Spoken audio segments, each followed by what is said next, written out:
Obviously, you've seen what has happened with Jeffrey Epstein, right? He goes in, he holds all of this incredibly valuable information as to all of, in fact, I call it Washington's most secure document, like why this list has never been leaked. But you obviously saw what happened inside of the prison to Jeffrey Epstein, who was an actual, real, horrible criminal, right? That's committed horrific offenses.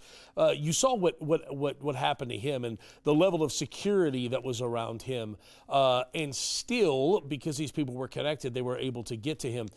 Does it cause you any concern knowing how closely tied the CCP is, obviously, to New York City? I mean, it's obvious to me that they have them in their pocket, and as closely tied as they are to Washington, all of the stuff that's coming out about the money that's been funneled to Joe Biden. Does it really concern you for Mr. Miles Guo's safety? Absolutely. We're deeply concerned about his personal safety. And that's why we're rallying the support for getting Mr. Miles Guo bailed out.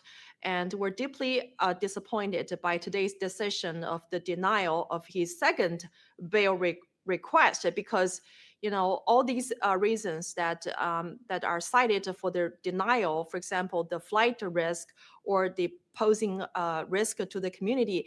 The same question can be asked to the two Chinatown men who set up the CCP police station. Why don't you ask them the questions about, the concerns of the flight risk and posing the risk to the local community? I mean, Mr. Miles Guo is CCP enemy number one. And in that 89 pages indictment by the Eastern District of New York, Mr. Miles Guo is labeled as a victim number one in that indictment against the 40 plus officers from the CCP's MPS, the Ministry of Public Security.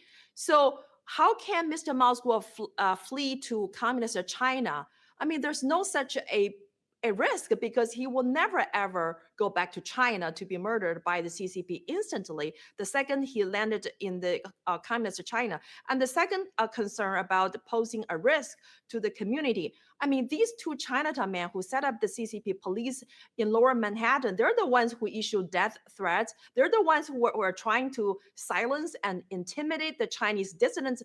They are the real big threat to the local committee. Mr. Miles Guo is never a concern of risk or a threat to anybody in New York City. So I don't get it.